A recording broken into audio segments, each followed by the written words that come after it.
Pavarësisht rreshtit të shiut, situata në territorin e qarkut Shkodër vijojnë të paraqitet të qetë. Në bashkinë Shkodër situata paraqitet pa probleme. Rreshtit kanë vijuar gjatë natës me intensitet mesatar, por deri tani nuk është evidentuar problematike. Grupet e punës ndohen në terren duke verifikuar nevojët për ndërhyrje të tipit parandalues.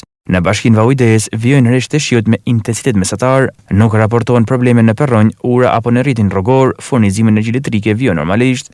Në bashkinë Malësia e Madhe gjatë 24 orëve të fundit ka patur rreshtë shiu me intensitet të ulët, nuk raporton problematikat e emergjencës civile.